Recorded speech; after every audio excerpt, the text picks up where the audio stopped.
Queremos dar gracias. Si usted está agradecido con la vida en este 2022, va a orar con nosotros. Vamos a dar gracias a Dios por su fidelidad y de una vez, hermanos, poniendo en las manos del Señor este 2023. Voy a pedirle a mi hermano anciano, hermano José, que pueda pasar, y los supervisores y los encargados de zona también voy a rogarles que pasen para que podamos, hermanos, hacer esta oración. Si están sus esposas, pueden pasar. Queremos poner ya este momento en las manos del Señor.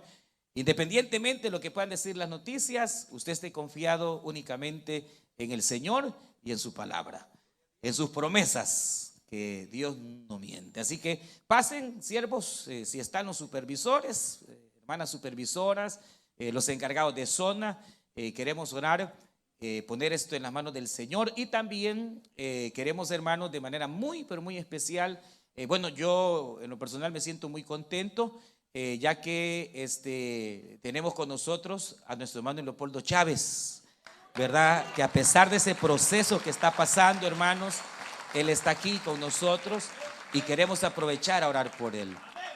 Me siento contento también que allá está mi hijo mayor, Daniel. Nos sentimos contentos, él está en la universidad y por ratito se nos viene. Hace 3 domingos pasamos un momento bien difícil, ese momento que ningún padre quiere pasar. A las 10:30 nos llama y nos dice, hay un tiroteo en la universidad. Y ese tiroteo que hubo, donde 5 personas fueron alcanzadas, jóvenes, 3 muertos, 2, fue a unas cuadras de donde él estaba con varios compañeros estudiando. Y prácticamente les tocó dormir en el suelo. Estuvieron hasta las 9 o 10 de la mañana, laqueada toda la universidad, y realmente con mi esposa pues confiando en el Señor hasta las 3 de la mañana comunicándonos con él, orando, y realmente Dios fue fiel. En ese momento uno no lo quiere pasar, que sabe que cómo está ocurriendo esas balaceras y todo, y de repente nos dice hay una bala, y empiezan las noticias, hermano, y al muchacho no lo hallaban, pero confiando en el Señor, y ahí poniéndolo a él en las manos del Señor. Así que realmente creemos, Dios ha sido fiel, ¿verdad? Con nosotros también, y que Dios sea guardando nuestros hijos. Los tiempos son bien difíciles, hermano. Ahorita, hoy más que nunca, tenemos que vivir agarrados de Dios. Siempre, pero hoy, hermano, más que nunca. Así que, como le digo, si hemos llegado hasta aquí, es gracias al Señor. Vamos a ponernos en pie, ya recogimos la ofrenda y vamos a orar. Vamos a pedir a mi hermano José que pueda pasar y vamos a dar gracias a Dios por este momento. Póngase en pie y ponga a su familia, ponga sus hijos, sus jóvenes en las manos del Señor. No sé, mi esposa estará allá en la iglesia, quizás, recuerden que allá está la escuela dominical, pero si no, que pueda pasar también. Hermano José, para que podamos orar. Oremos por el hermano todos.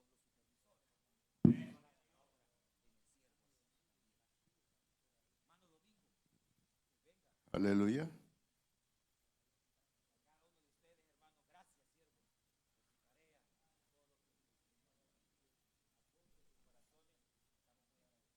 Gloria a Jesús, aleluya. Amén. Gloria a Jesús.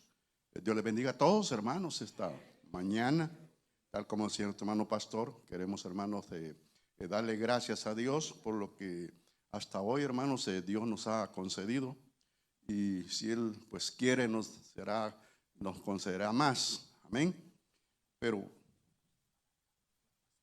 amén. Voy a pedir a mi esposa si puede pasar, por favor. Me le avisan ahí, hermanos.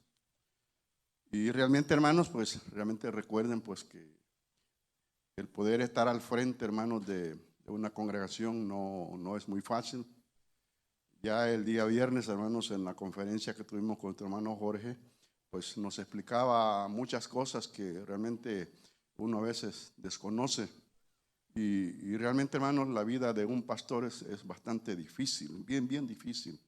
Porque sobre él, hermanos, se recae todo problema que usted tenga, todo no sé por qué, pero a él se da cuenta de todito lo que a usted le pasa. De todito. De ninguno, no se queda ninguno. Si usted ha tenido algún problema, usted se lo ha manifestado a su supervisor, a su líder, pero también ellos vienen a pedir también la ayuda del pastor. Y hermanos, esa carga es bastante grande. Y a veces tomamos así como nada la labor del pastor. Creemos que o pasa durmiendo o pasa haciendo saber qué cosa. Cuando realmente, hermanos, el pastor está día y noche 24/7 al servicio de la congregación. Pero, hermanos, después de un duro golpe de la pandemia, no ha sido fácil el poder ir recuperando lo que el mundo quitó. Y algunos, Dios en su misericordia, Dios los ha ido trayendo y traerá a aquellos que todavía faltan, porque de Él es la obra de Dios. Y el que es de Dios, eso va a prevalecer, hermanos. Amén. Así es que queremos, hermanos, esta preciosa mañana dar gracias al Señor por todo lo que, hermanos, Dios nos ha permitido hacer, juntamente con nuestro hermano pastor y juntamente con este grupo de siervos que también, hermanos, están al frente allá en cada uno de los lugares donde usted asiste a una reunión familiar. Mano Minor, mano Freddy, pasen, hermano, no se nos quede. Ellos son parte de esto, hermano. Mano Minor es pastor allá en el área de Maryland. Nuestro hermano Freddy, que está también, hermanos, al frente ahí de la zona número 1. Y hermanos, sobre todo, hermanos, queremos darle gracias al Señor por la vida de tu hermano Leopoldo Chávez. Tal vez para algunos, tal vez no lo saben. La zona de Woodbridge sí lo sabe, es lo que el hermano de alguna manera está padeciendo, pero el Señor está haciendo la obra. Y lo que Dios comienza, Dios lo termina, hermanos. La Biblia dice que al que cree, todo le es posible. Él sana las heridas y venda, hermanos, también las heridas. Amén. Así es que vamos, hermanos, todos en esta mañana, vamos a orar, vamos a darle gracias al Señor, pero sobre todo, hermanos, vamos a poner la de este hermano Leopoldo a una voz todos, hermanos, para que el clamor sea, hermanos, efectivos y que Dios, hermanos, complete la obra que ha comenzado a hacer en la vida de mi hermano. Gloria al Señor. Aleluya. Oramos todos, hermanos, esta mañana y le decimos: Padre nuestro que estás en los cielos, santificado, Señor, sea tu nombre en esta mañana. Padre, en el nombre maravilloso de Jesús de Nazaret, tu Hijo amado, venimos, Señor, en esta mañana a darte gracias primeramente, Señor, por todo lo que tú nos has permitido hacer como ministerio, Señor. Gracias, Padre, porque no tenemos a quien agradecer sino solamente a ti, Señor. Tú eres, Señor, el guía. Tú eres, Señor, el que va adelante, Padre bendito. Tú eres, Señor, el que va mostrando los pasos a seguir. Y es por eso, Padre, que nosotros vamos, Señor, siendo guiados por ti, mi Dios. Te pedimos, Padre, que esos pasos que tú has dado al frente de este ministerio, Señor, no se detengan, Padre bendito, sino que sigan, Señor, hacia adelante, Padre. Así, Señor, como la luz de la aurora que va de aumento en aumento, Padre. Así, Señor, queremos que hagas con este ministerio, Padre, en el nombre maravilloso de Jesús de Nazaret. Gracias, Señor, por cada siervo y por cada sierva que tú, Señor, le has permitido el poder trabajar, Señor, en esta obra. Gracias, Dios mío, por ese tiempo que cada uno de ellos dedica para poder hacer tu obra, Señor. Fortaléceles, Dios mío, en el momento, Padre, que se queden sin fuerzas, Padre, en el nombre de Jesús de Nazaret. Cuando se sientan enfermos, Padre, dales tú la salud, Señor, para poder seguir adelante, oh Dios Todopoderoso. Ahora, Cristo de la gloria, te damos gracias, Señor, por la vida de mi hermano Leopoldo Chávez, Padre bendito. Señor, tú has hecho la obra, Dios Todopoderoso, y sabemos, Padre, que tú la has de completar en la vida de tu siervo, Padre. El Señor, Padre, en el nombre de Jesús, pondrá, Señor, la sanidad divina sobre ese cuerpo, Padre. Tú, Señor, haz la transfusión que necesita tu siervo para poder, Señor, recobrar la salud, Dios mío. Tu palabra dice, Padre, que nada es imposible imposible para ti, y que tú, Señor, tomaste todas nuestras dolencias allá en la cruz del Calvario, Padre. Ahora, Señor, en el nombre de Jesús, te damos gracias, Padre bendito, y te pedimos, Señor, que tu mano de poder siga siempre con cada uno de nosotros. Que tu Espíritu Santo, Padre, que nos ha sellado, siga, Señor, guiándonos a toda justicia y a toda verdad, Padre. En el nombre maravilloso de Jesús, te damos gracias, Padre, en esta mañana, sabiendo, Señor, que tú tienes control de todas las cosas, Padre. A ti, oh Dios, la gloria y la honra por los siglos de los siglos. Amén, Señor, y amén, Padre. Gloria al Señor. ¿Quién vive, hermanos? Que Dios les bendiga y bendiga también a cada una de las siervas, los siervos, los pastores, los ancianos. Realmente estamos agradecidos con ellos por esa labor. Pueden pasar, mis hermanos, y vamos, hermanos, a abrir nuestro corazón. Estamos agradecidos también por la vida de nuestro hermano pastor, nuestro hermano Jorge Galindo, su esposa. Ya de varios años nuestro hermano ha sido prácticamente nuestro mentor, y realmente Dios se ha manifestado de una manera tal que estamos aprovechando, ¿verdad?, al siervo, sacándole también poquito o bastante, no sé cómo sentirá el hermano de lo que Dios le da. Pero realmente el día viernes fue un día muy especial. Ayer, ya no sé, ¿a cuántos estuvimos ayer? Levante la mano todos los que estuvimos. Mire, gloria a Dios, gloria al Señor. Usted sabe, fue una bendición grande. Dios nos ministró, nos habló. Mañana a los hogares, las parejas les esperamos a las 7:30, antes de que se me olvide. Pero hoy Dios nos va a hablar. Así que bendecimos la vida de nuestro hermano pastor. Realmente ha sido de mucha bendición su vida. Así que y esperamos, pues, ¿verdad?, que Dios le permita la salud y la fuerza para poder seguir siéndolo hasta que el Señor, pues, lo permita. Así que en el sentido de su salud, que Dios le dé más años y fuerza para, dice que va a ser unos 5 o 7 años, dijo ayer, antier. Sino que le dé más el Señor, y pues si es a los 7 años, ahí yo le agarro la batuta. Pero que Dios me lo bendiga y que le dé muchos más años en el servicio en la obra de Dios. Dejo con ustedes a mi hermano, ya no necesita presentación. Hermano Galindo, un día de estos en una reunión de líderes hablamos de cuando las iglesias se dividen, ¿no? Y los hermanos, la gente que se pone solita, yo a los hermanos les sacaba el árbol genealógico de nosotros. O sea, cómo usted oró por mí, mi esposa, quién oró por usted, quién oró por el hermano, quién oró por nosotros, quién, así, que vieran todo siempre bajo el orden de Dios, hermano. Sí, si seguimos llegamos a Cristo, ¿verdad, hermano? Aleluya. Cristo, sí, por los apóstoles. Yo siempre he creído eso, línea paulina. No sé si entienden ustedes, les estoy diciendo línea de Pablo, ¿verdad? Porque yo siempre he creído eso, que nosotros estamos muy influenciados por la vida de los apóstoles. Y de hecho así dice la Escritura, ¿no? Que el fundamento de apóstoles y profetas, y que es Cristo, por supuesto. Pero hermanos, es una alegría estar con ustedes, una bendición. En realidad, cuando el hermano menciona 7 años, no me refiero a vivir 7 años, yo quiero vivir más, ¿verdad? Sino que yo les decía 7 años, 7 años de 7 años de enseñarles. Les dije, es que el viernes tuvimos una reunión con los pastores, y entonces yo les decía a ellos de que si empezamos, que ya comenzamos el viernes a tocar temas bíblicos, para que nos acabemos, le digo, lo que solo en este momento estoy pensando transmitirles, necesitamos 7 años de estarnos reuniendo para poderles dar todos los valores que en este momento estoy pensando darles.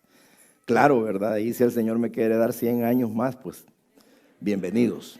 Es un gusto para nosotros, mi esposa y yo, estar con ustedes. Y vamos a leer la Biblia, hermanos. Vamos a hacerlo en el primer libro de Samuel. Capítulo número 3 vamos a leer de este libro tan interesante del Nuevo Testamento, un libro del Antiguo Testamento, un libro histórico. Capítulo número 3 leemos, Y vamos a leer un texto que realmente también es interesante porque quiero compartir con ustedes algo que me parece que debemos tomarlo muy en cuenta. Si ya lo tienen, primer libro de Samuel, capítulo 3, versículo número 11, ¿me dicen, hermanos? Dice la Biblia: y Jehová dijo a Samuel: he aquí haré yo una cosa en Israel, que a quien la oyere le retiñirán ambos oídos. Aquel día yo cumpliré contra Elí todas las cosas que he dicho sobre su casa, desde el principio hasta el fin.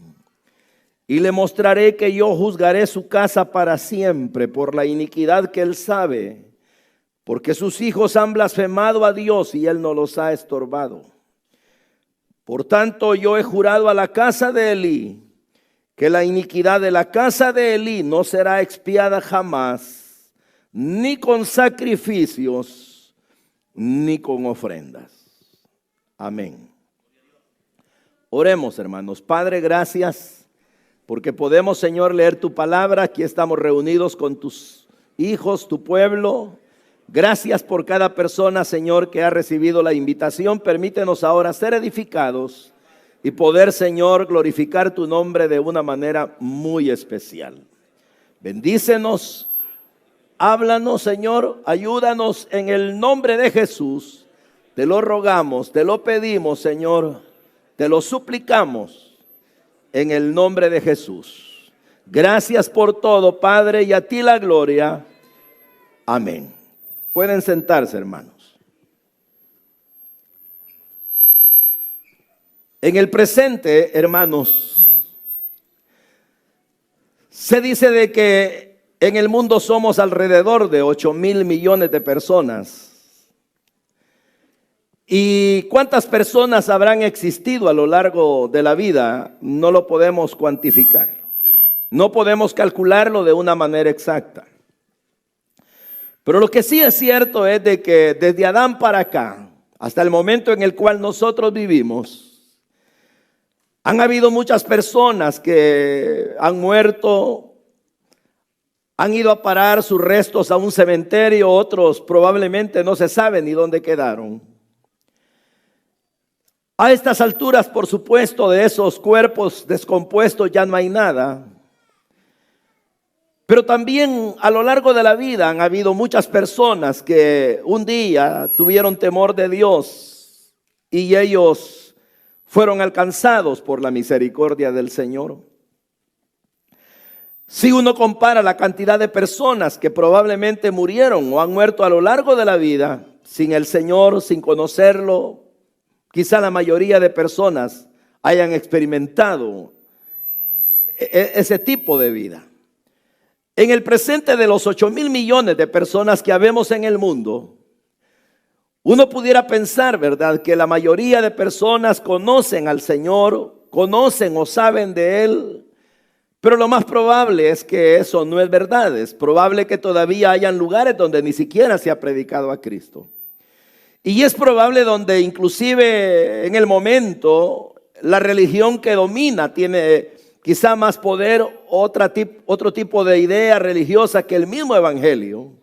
De manera tal de que hay lugares donde dominan los musulmanes, domina otro tipo de pensamiento. Pero eso nos dice, ¿verdad?, de que no es la inmensa mayoría en el mundo los que conocen al Señor. Probablemente también existan lugares donde un día el evangelio fue proclamado de una manera poderosa. Y hoy, cuando uno hace memoria de eso y piensa que esos lugares pueden estar pero sumamente bendecidos por el Señor, no es así, porque probablemente ahora el evangelio ya ni se conozca mucho en esos lugares. Pero ¿por qué les estoy diciendo esto, verdad? Porque resulta, hermanos, de que esa inmensa mayoría quizá que ha muerto a lo largo de los años sin el Señor, en realidad son una lástima, son una tristeza, en el sentido de que son personas que van a experimentar la condenación. Y en el presente uno sabe de que el Señor Jesucristo ha abierto las puertas para que las personas puedan ser salvas. Y él mismo lo dijo, ¿verdad? Que él había venido a buscar y a salvar lo que se había perdido.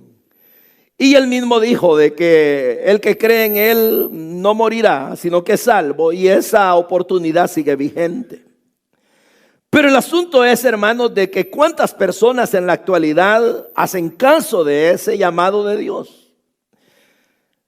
En realidad yo he leído un pasaje que lo quise leer porque ante esa realidad de que hay un montón de gente que muere sin el Señor, a veces nos hacen una pregunta, y la pregunta que me han hecho es si yo creo que realmente Dios va a condenar a las personas. Y yo les digo que sí, porque no lo digo yo, sino lo dice la Biblia. Pero luego me hacen una pregunta, ¿verdad? Cuando se les presenta de que Jesucristo es la única oportunidad para ser salvo, hay gente que me dice: y si no acepto a Cristo y tengo mi manera de pensar, ¿será de que el Señor me va a perdonar? Y otra vez un rotundo no. La única manera de poder ser salvo es al estilo de Dios. Y el estilo de Dios es: cree en el Señor Jesucristo. Entonces, pero luego me dicen: ¿habrá algún pecado que Dios no pueda perdonar?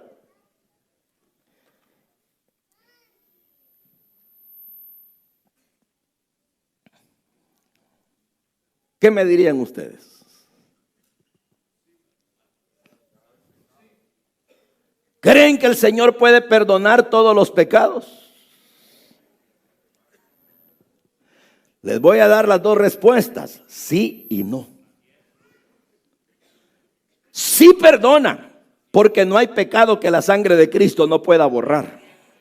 Y Él perdona a todo aquel que se humilla y a todo aquel que le recibe como su Salvador personal. La Biblia jamás habla de que haya un pecado muy grande, muy grueso, muy negro que no pueda perdonar el Señor. Lo que la Biblia dice es: si la sangre de Jesús nos limpia, somos limpios. Pero resulta, hermano, que también es cierto que hay un pecado que el Señor no perdona. Y a eso la gente le llama el pecado imperdonable. Teológicamente así se llama. Pero una buena pregunta sería: ¿sabe usted cuál es el pecado imperdonable? Sí, me van a decir. ¿Cuál es? ¿La blasfemia contra el Espíritu Santo? Sí, ya lo sabemos. Pero no es solo eso.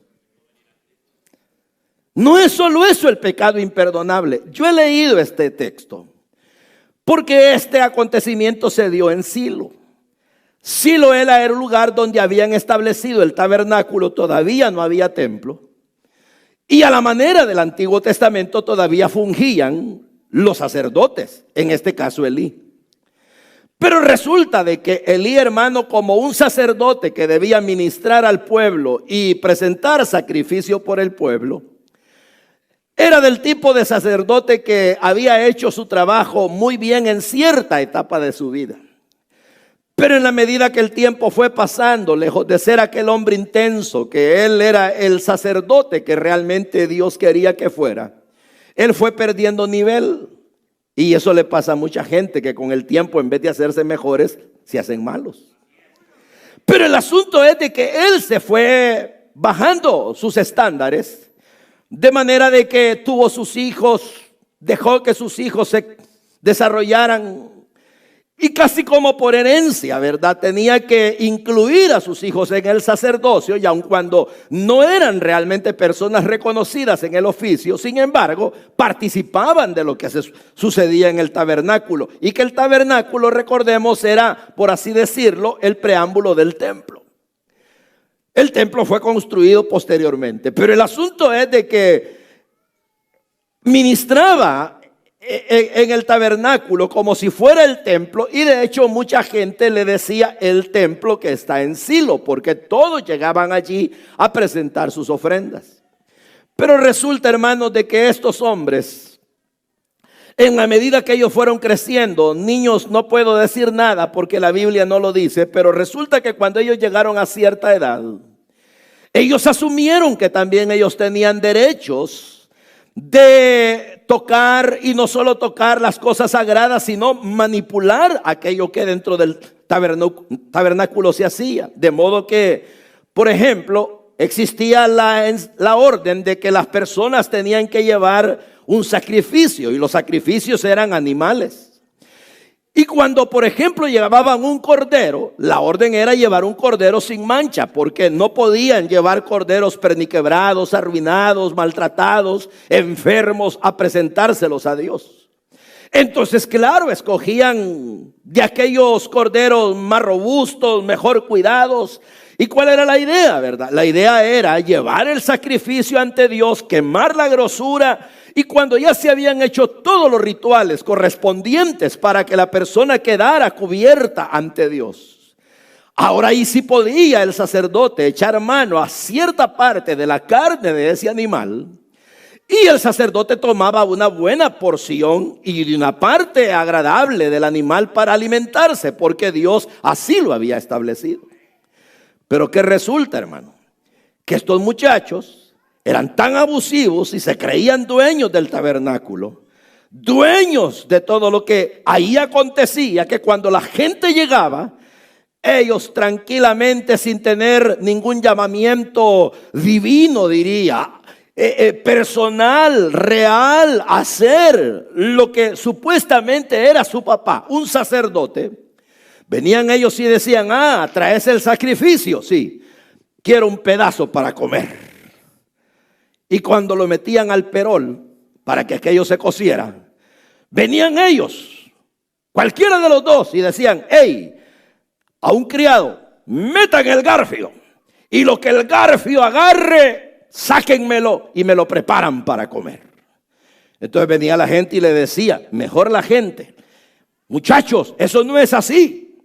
Dios ha determinado que primero se queme la grosura, que primero se haga el sacrificio, y de lo que queda, entonces se les va a dar a ustedes. Tranquilos, no coman ansias. A mí qué me importa, decían ellos. A mí qué me importa. Yo lo que quiero es comer ya y ya y ya y ya. Y que le sacaban el pedazo de carne y se lo comían, y luego llegaba otro a sacrificar, volvían a hacer lo mismo, volvían a hacer lo mismo. Y eso era siempre que llegaban sacrificios. A todo esto el papá, por supuesto, ¿verdad? Él no metía sus manos en enderezar aquella situación. Pero hermano, el asunto es de que aquellos muchachos no paraban en ese tipo de conducta. Y lo que es peor, ¿verdad? Aparte de eso, llegaban mujeres, algunas a prestar servicio voluntario, algunas porque también tenían que llevar sacrificio. Y venían ellos y decían: está bonita la fulana, esta noche la hago mía. Y se metían con las mujeres. Y el papá lo sabía. Y el papá simplemente dejaba pasar aquellas cosas una y otra. Mientras él se hacía viejo y su visión se iba cortando, él dejaba pasar aquello, y aquellos hombres, en vez de, hermano, parar aquello, como que lo hicieron un deporte, una manera de vivir. Y Dios viéndolos. Y entonces resulta de que los seres humanos, a veces, hermano, confundimos las cosas, porque, por ejemplo, si uno dice: ¿cuál es el pecado imperdonable, pastor? Uno dice, ahí lo leen, cuando el Señor Jesús dijo: cualquier cosa pueden decir acerca del Hijo del Hombre. Pero si dicen algo, una blasfemia contra el Espíritu Santo, no les será perdonada ni en este siglo ni en el venidero. Y Jesús no estaba mintiendo. Pero resulta que Juan el apóstol dice: hermanos, oren. Pero hay pecados que yo digo que ya no oren. ¿Y a cuál pecado se refiere Juan? Él dice un pecado de muerte, pero ¿cuál es pues? Aquí lo tiene. Viene el Señor, les deja pasar 1, 2, 3, 4, 5, las que usted quiera. Y llega un momento en que el Señor dice: bueno, llegó el momento de actuar. Y le habla a un niño. Porque Samuel era un niño. No tenía él, se dice de que su mamá lo llevó a los 5 años a dejarlo al templo, al tabernáculo. Y él, siendo un niño, Samuel era el que Elí utilizaba para los trabajos de un niño: barrer, limpiar, sacudir las cortinas, todo lo que un niño podía hacer, abrir las puertas del tabernáculo, poner la lámpara encendida, en fin, ver que no se apagara. Era el trabajo de Samuel. Y Samuel nunca había escuchado la voz de Dios. Pero un día, una noche, el Señor le dice: Samuel, Samuel. Y ustedes conocen la historia. Él no entendía que era Dios. Hasta que de repente él, creyendo que era el sacerdote Elí, le dice el sacerdote: mira, le dice, yo no te estoy hablando, ha de ser el Señor. Cuando vuelva a hablarte, dile que te hable, que te diga que estás listo para escucharlo. Efectivamente, ¿verdad? Y yo no sé si usted alguna vez ha analizado, hermano, esta experiencia, pero que el primer encuentro con Dios, que la primera relación, que la primera voz que uno oiga de Dios sea: fíjate que me voy a acabar a fulano.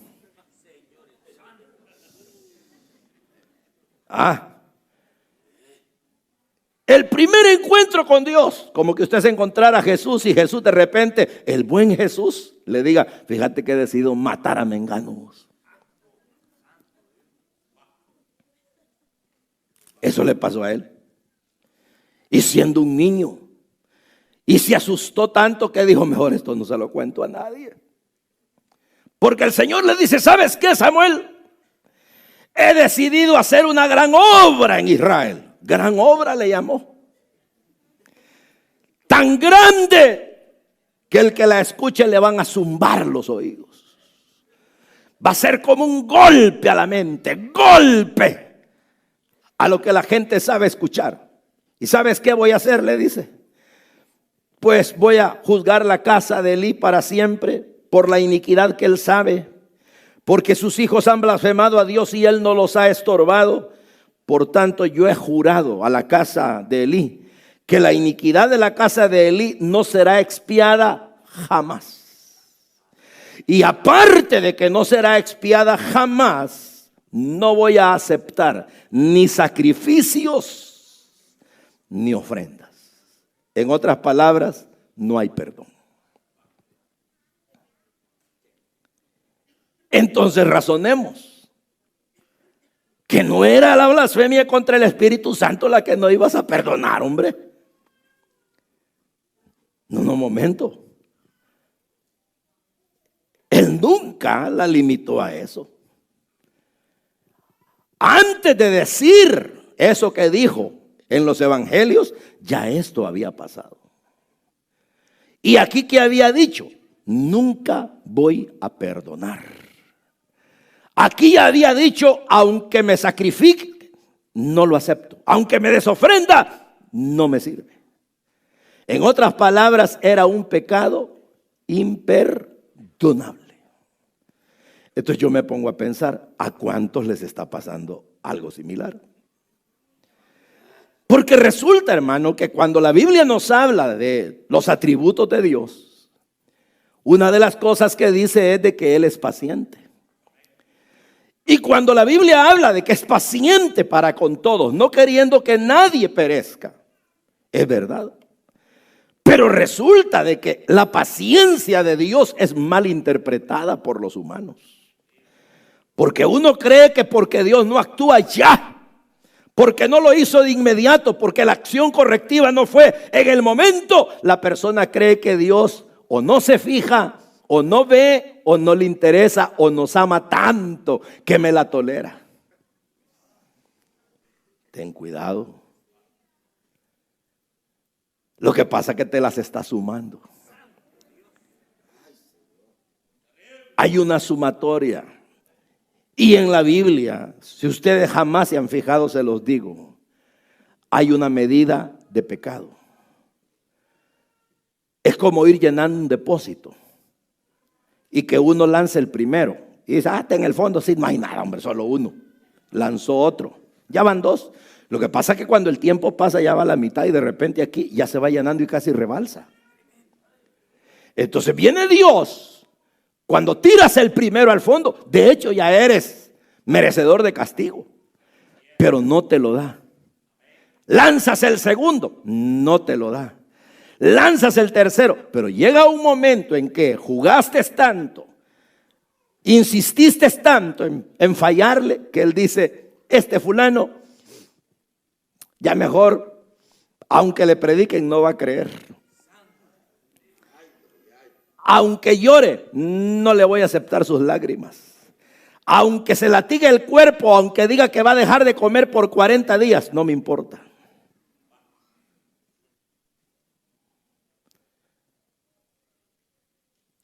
¿Y entonces qué has pensado, Señor? No, ya lo determiné, matarlo. Y matarlo es muerte en sentido completo. Muerte física, muerte espiritual, muerte eterna. Porque la muerte del pecador tiene 3 niveles. Así como la exaltación del cristiano a un tercer cielo, el hundimiento del pecador son 3 muertes.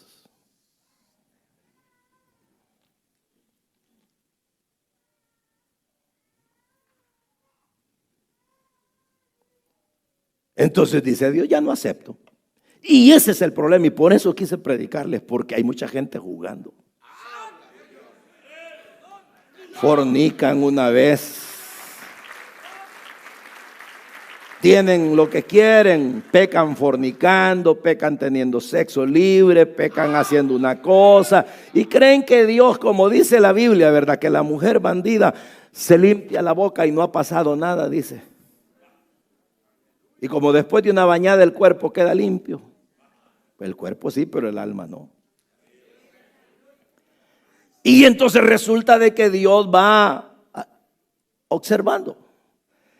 Y eso es lo que les pasó a estos individuos cuando ellos empezaron, hermano. ¿Quién se iba a imaginar? Ovnifines, o estos individuos, ¿verdad? ¿Cómo iba a ser de que ellos iban a imaginarse lo que les iba a ocurrir? Y que de repente Dios ya no iba a querer, pero ni una ofrenda. ¿Acaso no Dios dice, traigan mi ofrenda? Y aquí dice, no me traigas ofrenda. ¿Acaso no Dios dice, cobíjense en el sacrificio? Y Cristo hizo el gran sacrificio. Pero aquí les dice, no acepto sacrificio. Yo me hago una pregunta y se las digo, teológica, vaya. Digamos que Jesús, como la segunda persona de la deidad, oye esto, porque obviamente es una decisión de él también, porque es de la Trinidad. Porque al decir Jehová, no estamos hablando de Jehová el Padre. Jehová es un término que habla de la deidad como el término original que es Yahvé. Y entonces el término original Yahvé en hebreo se le incorporaron vocales y surgió el sonido Jehová. Pero Jehová lo que encierra es la Trinidad de Dios, Padre, Hijo y Espíritu Santo. Entonces, ¿qué ocurre? Que era una decisión trinitaria acá, de la deidad completa. Pero imaginémonos que Jesús se hubiera puesto Padre, y si yo los tomo en cuenta, el Padre dijo no, esto ya no. Y por eso es que uno entiende, hermano, que el que vino a buscar y a salvar lo que se había perdido, habían tipos que les pasaba de largo y no los miraba. No, Herodes hasta levantando la mano, Jesús, aquí estoy, hacé un milagro. Ni caso le hizo.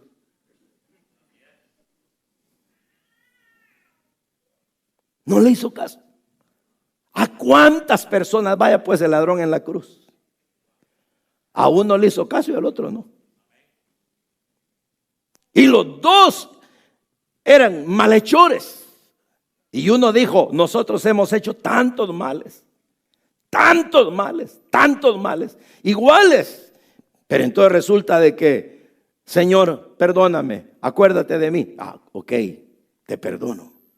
Pero y al que no dijo nada, quizás se puso a pensar, no, si esto es un cuento, aquí está Jesús y tú estás pensando en que Él te puede perdonar. Sí, lo mismo va a ser conmigo, vas a ver.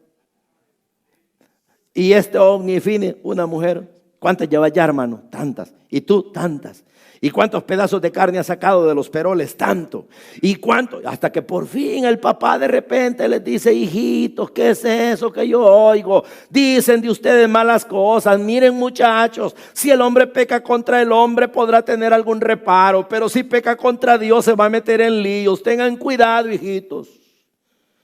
Y cuando Elí sabe que el Señor le habló a Samuel, empieza a preguntarle: Samuel, ¿te volvió a hablar el Señor? Sí, le dice el niño. Y un niño para el colmo. ¿Y qué te dijo? Y no se lo quería decir. ¿Y qué te dijo? Decime. Si no me decís, no sos mi discípulo, no sos mi amigo, malagradecido, decime. Está bien, pues, le dice el niño, le voy a decir, ya que usted insiste. ¿Y qué te dijo? Que va a matar a sus hijos en un solo porrazo.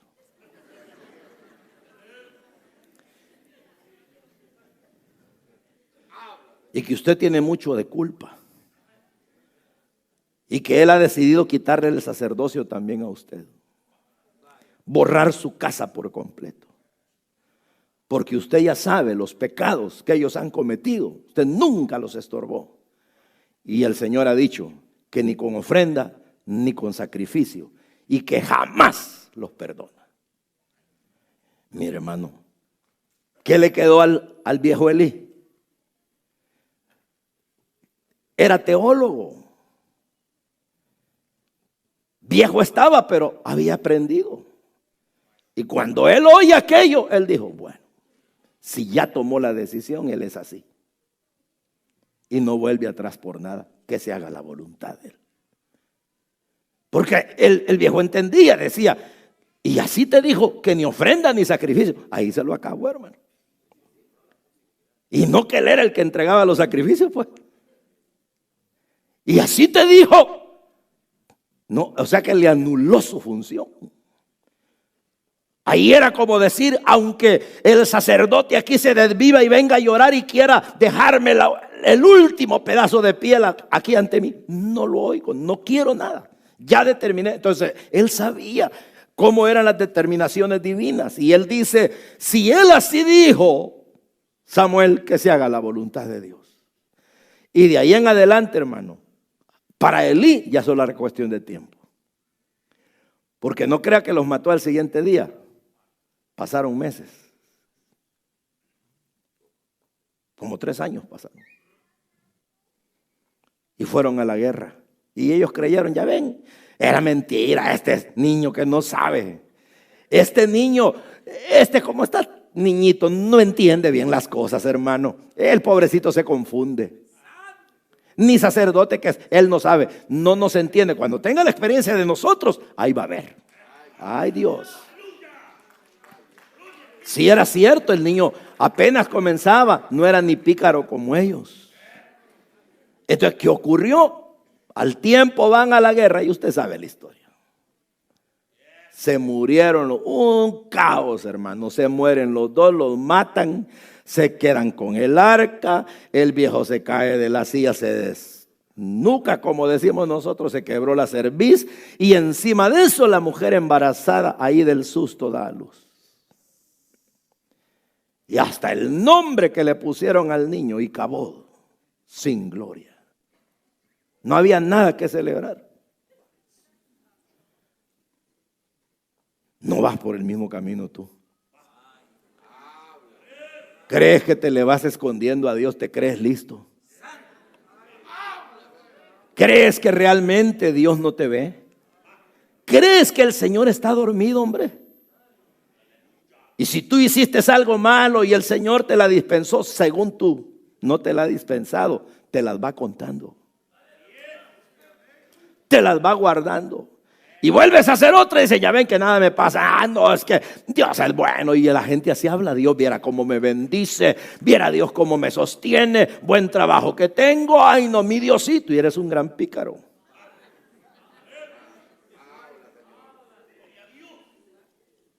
Entonces, ¿qué piensas? Ante esta realidad, ¿qué piensas?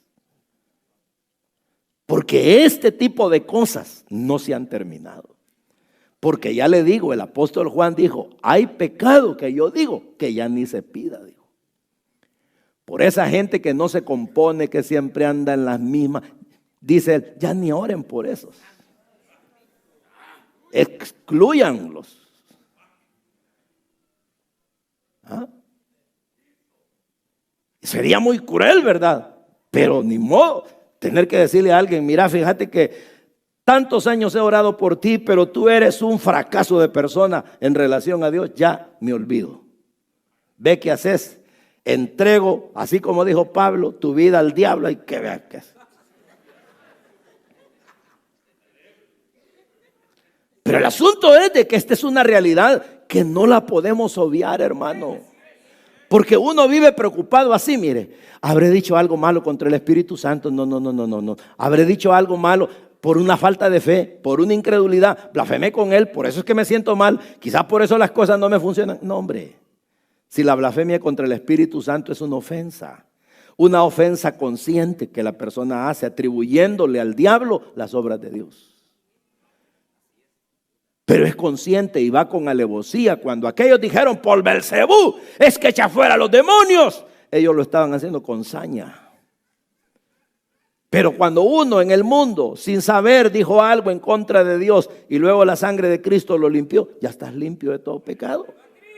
Ahora, el traste sería que ahorita siendo hijo de Dios voluntariamente, de una manera así como ofensiva, yo creo que nadie va a tener ese ánimo de ofender a Dios, no, porque entonces no serías hijo de Dios. A veces uno siente un mal pensamiento en una oración o en alguna ocasión uno cree que ofendió a Dios, pero no es uno ya está limpio, ya está en las manos de Dios, Dios lo tiene ahí, nadie lo va a arrebatar. Pero queda el que peca y peca y peca y peca, jamás se compone, jamás. Es más, puede hacer que hace que entrega su corazón a Cristo, pasa a la semana, anda haciendo lo mismo y peor, y luego vuelve y viene y reconcilia y se vuelve para allá y vuelve a hacer lo peor y vuelve a pasar y llora, y así tenemos de papeletas del nombre de él, porque todos los domingos reconcilia.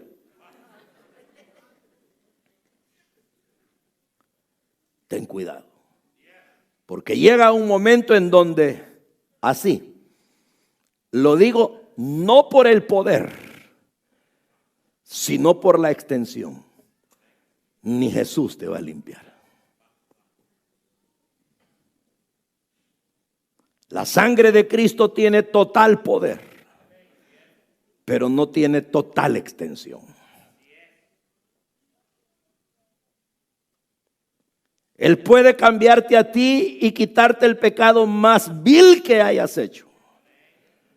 Pero pueden haber 4 contigo y solo a ti te lo va a quitar y a los otros 3 los deja de lado. Entonces usted me dirá, pastor, ¿y cómo puedo saber si es que Dios me está queriendo perdonar? Ahí, ¿cómo está tu alma? ¿Cómo está tu corazón? Si tu corazón te reprende y te dice, hey, eso es contigo. Hey, tenés que ponerte a cuentas con Dios, ya no jugues, mira cuántas te ha perdonado. Bien sabes que si no te ha pasado nada malo ha sido porque Él ha tenido misericordia de ti. Pero ya con este mensaje de aquí en adelante ya no juegues, porque probablemente solo la última te falta y te den la nuca.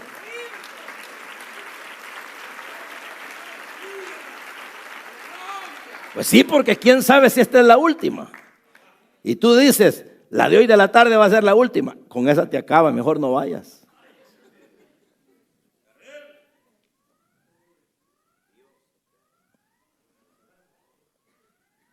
Si la medida, lo que llama la Biblia el colmo del pecado, no ha llegado, ya no sigas.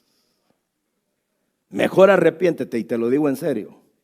Yo no pensaba predicarles esto, pero hoy en la mañana de repente me vino una voz al corazón y que era que este pasaje. Pero si este pasaje es del pecado imperdonable, pues de eso quiero que les hables. Esto es pecado imperdonable. En otras palabras, para sacar una definición, pecado imperdonable no es solo la blasfemia contra el Espíritu Santo, es la repetición de pecados hasta llegar a un colmo que nada te puede librar. Nada. ¿Y si le hago 41? No, ya no. Y si doy todos mis diezmos de aquí en adelante, no, ya no, llévatelos. Y si yo pongo una célula en la casa, da la casa, pero tú ya estás perdido. Pues sí, si hay un pecado imperdonable, si ya Dios da una declaración. ¿Saben qué es lo bueno? ¿Y cuál es la buena noticia, hermanos y amigos? Que no la ha dado de ti, porque yo lo estoy predicando por estos dos.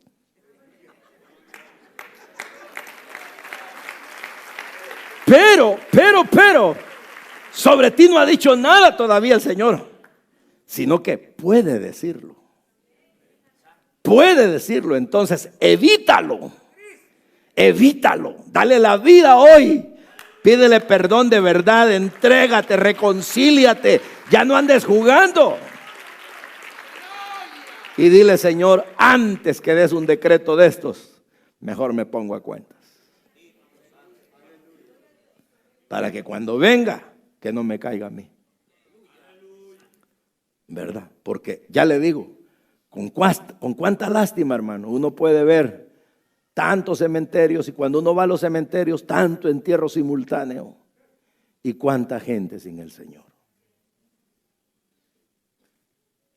¿Verdad? Uno llega a los hospitales a orar tal vez por un enfermo. Bueno, hoy es más delicado, ¿no? Pero uno sabe que tal vez el que está pidiendo oración es porque cree en el Señor Jesús, pero hay un resto de camillas con enfermos que, como si no es con ellos. Y así es la vida. Usted mira circular a los seres humanos, unos van, unos vienen. Usted llega a un restaurante, quizás solo usted es el Hijo de Dios. Se asustan cuando usted dice, Padre, gracias en el nombre de Jesús. Y todos lo miran, y algunos escépticos se ríen, dicen cosas. ¿Verdad? En el trabajo probablemente le dicen, es verdad que eso es aleluya vos. ¿Ah? ¿Por qué? Porque el mundo así es. Pero hay mucho de ese mundo que irá a parar a un cementerio sin haber conocido a Jesús. Por eso es que tenemos que predicar, ¿verdad? Pero el asunto es usted que vino y que ahora sabe que Dios es bueno, pero que también Dios, cuando decreta algo, no se echa para atrás. Cuando dice una palabra, y si Él dice a este fulano, ya para él no hay reversión, no hay salvación. Para esa persona ya me cansé. Ya me cansé.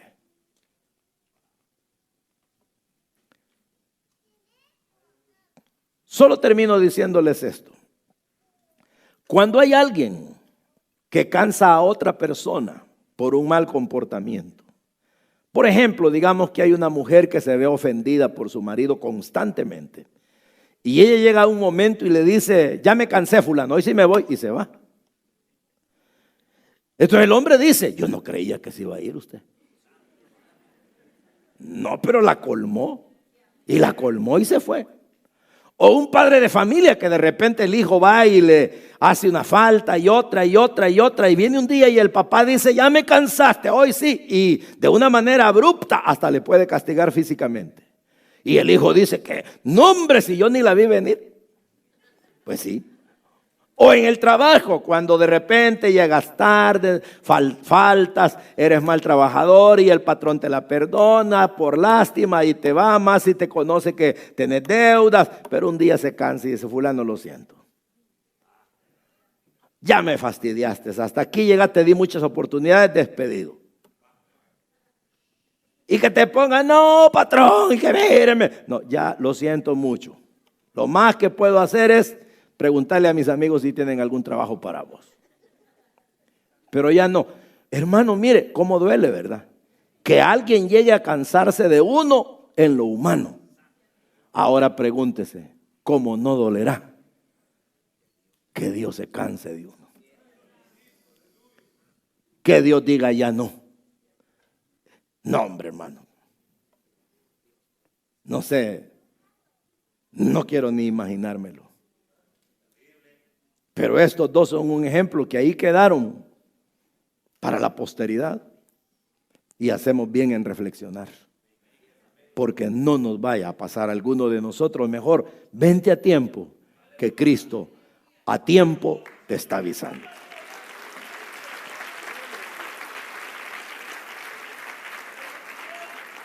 Vamos a orar, hermanos. Vamos a darle gracias al Señor y a decirle que nos ayude, pues, porque vaya, los que ya le hemos entregado la vida, ya entendemos de que Él nos perdonó y que no dejó pecado sin perdonar. Pero tú que estás ahí, que no quieres, que sí, que no, mira, mejor pon atención. Pon atención. Padre, en el nombre de Jesús, esta mañana, Señor, hemos predicado tu palabra. Y aquí está este pueblo y los invitados para reaccionar ante este consejo. Hemos reflexionado, Señor, sobre la situación de estos hombres y cómo llegaron a un punto donde ya nada los podía salvar. Señor, sabemos que por hoy tú tienes abiertas las puertas. Y Cristo, Señor, sigue siendo la verdad, el camino, la vida. Y Él sigue siendo el que puede limpiar al pecador si el pecador se arrepiente. Tu palabra nos enseña, Señor, que esta es la palabra de fe que predicamos. Que si se cree en el corazón que Jesús es el Señor, se confiesa con la boca que Dios lo levantó de los muertos, se es salvo. Señor, toca los corazones, toca a las personas. Si hay alguien que no te conoce, alguien que está caído, encárgate tú. Si en algo, Señor, esta palabra ha llegado a su corazón y les hace reflexionar y tomar una acción diferente,